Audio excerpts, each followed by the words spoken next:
సాయిరామ్. సమర్థ సద్గురు సాయినాథ్ మహారాజ్ కి జై. ముందుగా మన సాయి కుటుంబ సభ్యులందరికీ నమస్కారం అండి. అందరూ కూడా సుఖంగా, సంతోషంగా, ఆరోగ్యంగా బాగుండాలని మనస్ఫూర్తిగా కోరుకుంటూ ఈరోజు వీడియో మొదలు పెడుతున్నాను. ఇక ఈరోజు వీడియోలో బాబాగారు ఏం చెప్పబోతున్నారు అంటే, తల్లి నీ సంపద 1000% పెరగాలి అంటే నా ఆకారంతో ఉన్న ఈ బంగారు నాణ్యం తీసుకో, ఈ అదృష్టం నిన్నే వరిస్తుంది అని ఈరోజు బాబాగారు ఒక చక్కటి సందేశాన్ని మనందరి కోసం అందిస్తున్నారండి. ఎవరి జీవితంలోనైనా సరే అదృష్టం అనేది ఒక్కసారే తలుపు తడుతుంది. ఆ అదృష్టాన్ని మనం కాలదన్నుకున్నామంటే మళ్ళీ అది తిరిగి రాదు. కాబట్టి జీవితంలో ఒక్కసారి తళుక్కుమనే అవకాశాన్ని ఎవరైనా సరే వదులుకోకూడదు. అలాంటి అవకాశం వచ్చినప్పుడు వదులుకుంటే మళ్ళీ వస్తుంది అన్న నమ్మకం కూడా ఉండదు. కాబట్టి అలాంటి అవకాశాలు వచ్చినప్పుడు ఎప్పుడైనా సరే వినియోగించుకోవడానికి ప్రయత్నం చెయ్యి తల్లి. ఈ రోజు కూడా నీకు అంత గొప్ప అవకాశాన్ని, అదృష్టాన్ని నీ వైపు పంపుతున్నాను. నీ సంపద 1000% పెరిగేలా చేస్తాను. నా ఆకారంతో ఉన్న ఈ బంగారు నాణ్యాన్ని ముందుగా నీ మనసులో నన్ను స్మరిస్తూ తాకు తల్లి.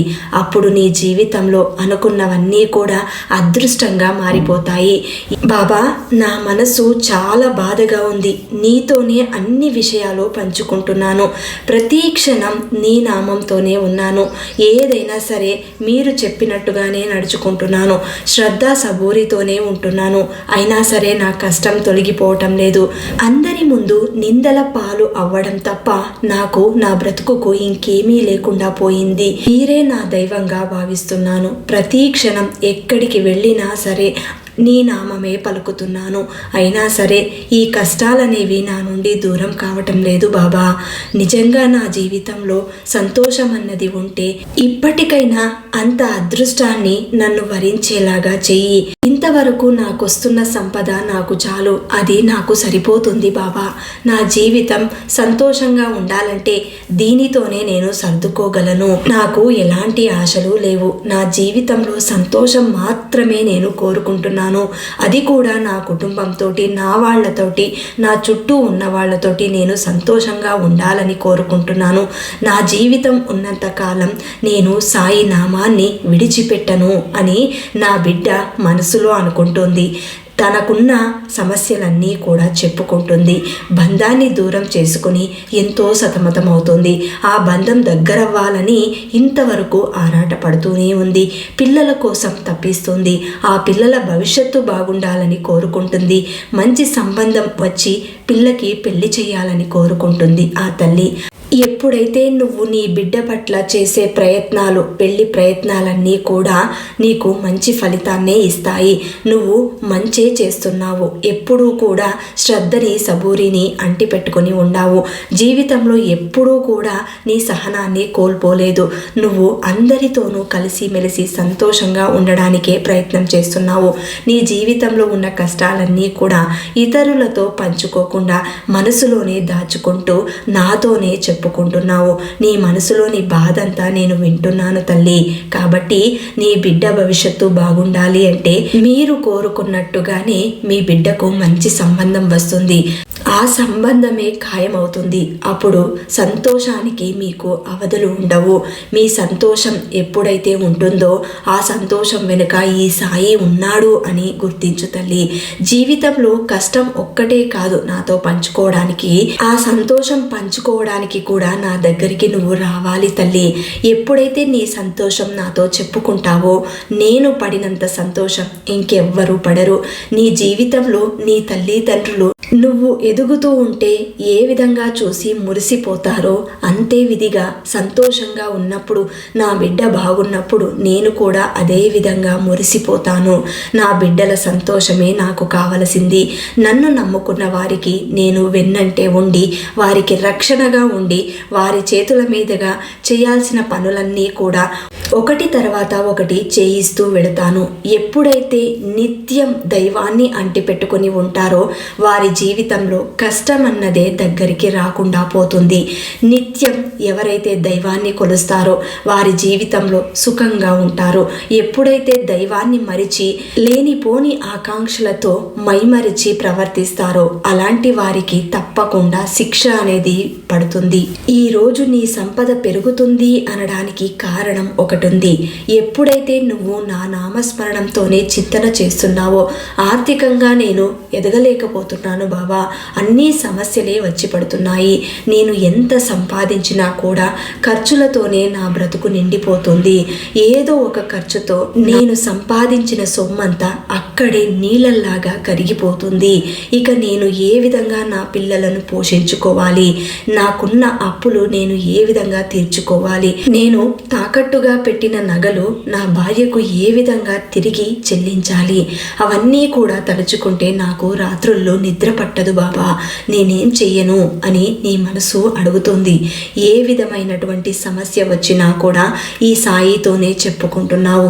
నీ బాధనంతా నేను వింటున్నాను. ఒక చిన్న ఉద్యోగం అడిగాను, అది ఇస్తే చాలు నా జీవితమే మారుతుంది, నా ఇంటి వాళ్ళని చక్కగా పోషించుకుంటాను, ఒకరి మీద ఆధారపడకుండా ఒకరి దగ్గర చేయి చాపకుండా నేను బాగుంటాను అన్నదే నీ ఆలోచన. నువ్వు చేస్తున్న తప్పుల వల్లనే నీకు ఉద్యోగం రాకుండా పోతుంది. ఇప్పుడు నేను పెట్టినది ఒక పరీక్ష, అందులో నువ్వు నెగ్గగలిగితేనే నీకు ఒక అనుభవం రావాలి. ఆ అనుభవం మీదుగానే నువ్వు ఉద్యోగం చేయాలి. అప్పుడే నువ్వు ఆ ఉద్యోగంలో మంచి స్థాయికి ఎదగగలుగుతావు. అంతేకాదు నువ్వు చేరిన కొద్ది రోజులకే మంచి పేరు ప్రఖ్యాతలు తెచ్చుకుంటావు. అంతటి ఉద్యోగం కోసమే నేను నీ ఉద్యోగం విషయంలో ఆలస్యం అవుతుంది. కాబట్టి ఏది చేసినా ఈ సాయి తన బిడ్డ భవిష్యత్తు బాగుండాలనే చేస్తాడు. నువ్వు చేసే ప్రతి పనిలో కూడా ఆలోచించి ఏదైనా సరే నిర్ణయం తీసుకో, అన్నీ నీకు సానుకూలంగా మారేలా ఈ సాయి చేస్తాడు. నన్నే ధ్యానిస్తూ వెళ్ళు. ఏ పని మొదలు పెట్టినా ఈ సాయిని తలుచుకో, ఈ సాయి గానంలో ఉండు. నీకు ఒకవేళ రక్షణ లేదు అని నీకు అనిపిస్తే నువ్వు ఎక్కడికి వెళ్ళినా నా చిత్రపటాన్ని జేబులో పెట్టుకొని వెళ్ళు. ఒకవేళ నీ దగ్గర చిత్రపటం లేదు అంటే సాయిని మనసులో ధ్యానించు. లేదు అంటే ఊది ఉంటే నీ దగ్గర సాయి ఊదిని తీసుకెళ్ళు, జేబులో కొద్దిగా పెట్టుకొని వెళ్ళు. అంతా నీకు శుభమే జరుగుతుంది. మళ్ళీ ఈ సాయిని అన్ని జీవులలోనూ చూడగలిగితేనే నీకు కనిపిస్తాడు. ఎప్పుడైతే నమ్మకం కోల్పోయి నువ్వు ఆలోచనలో పడతావో అప్పుడు నీకు ఈ బాబా ఏమీ చేయలేడు. ఎప్పుడైనా సరే ఏ పని తలపెట్టినా ఎక్కడికైనా వెళ్ళినా ప్రయాణం చేసినా కూడా ఖాళీ కడుపుతో మాత్రం ఎప్పుడూ కూడా బయటికి వెళ్ళకూడదు. భోజనం చేసిన తర్వాత కడుపు నిండిన తర్వాత బయటకు వెళ్ళాలి. అప్పుడు నువ్వు ఏ పని అనుకున్నా కూడా నిర్విఘ్నంగా పూర్తి అవుతుంది. సాయి ధ్యానంతో వెళ్ళు, అన్ని విజయాలు నీ సొంతమవుతాయి. ఇక చింతిస్తూ కూర్చోకు, బాధపడకు. ప్రతిరోజు నేను నీ పేరు తలుచుకుంటూనే ఉంటాను, నిన్ను ఎల్లప్పుడూ గుర్తుంచుకుంటాను.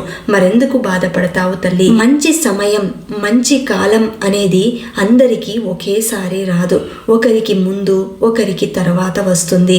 అది నువ్వు చేసుకున్న కర్మఫలాన్ని బట్టే నీకు మంచి అనేది ఎప్పుడు రావాలనేది ఆ దైవం నిర్ణయించబడుతుంది.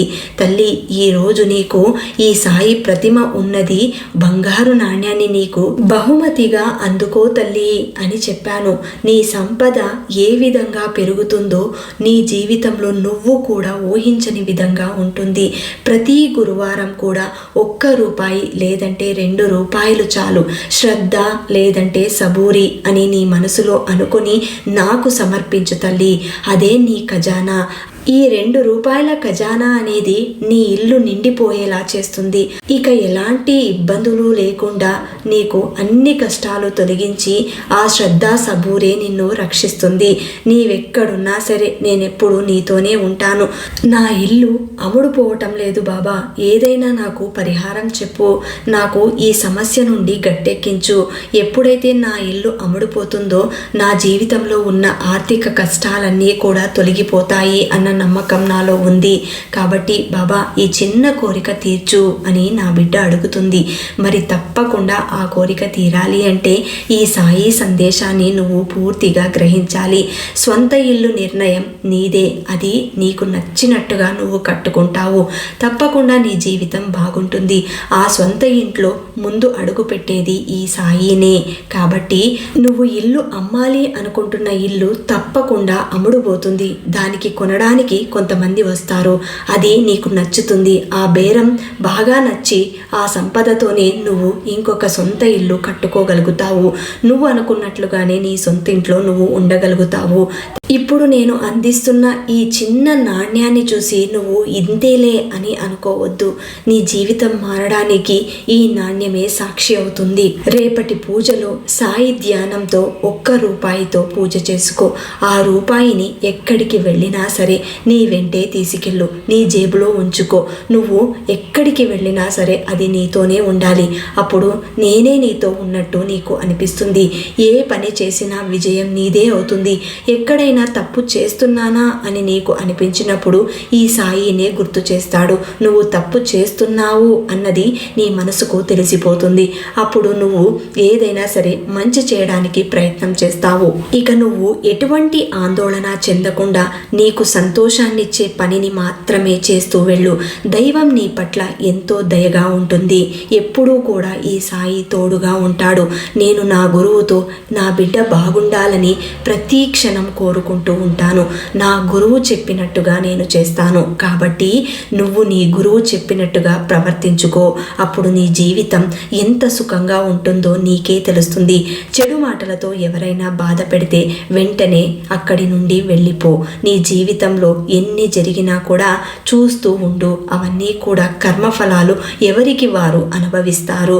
నువ్వు చేసింది నీకు మాత్రమే దక్కుతుంది. అది మంచైనా చెడైనా. హృదయపూర్వకంగా ఈ సాయి సందేశాన్ని స్వీకరించు, ఆలకించు, వెంటనే అమలుపరచు. నీ జీవితమే తక్షణమే అదృష్టంగా మారిపోతుంది. బిడ్డ, ఇప్పుడు బాబా చెప్పింది అంతా గుర్తుంది కదూ.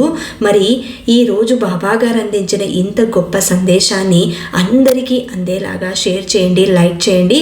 ఇంకా ఎవరికైనా అందలేదు అంటే దయచేసి వెంటనే అందించడానికి ప్రయత్నం చేయండి. మళ్ళీ రేపటి వీడియోలో కలుసుకుందాం. అంతవరకు సెలవు. సర్వే జనా సుఖినో భవంతు.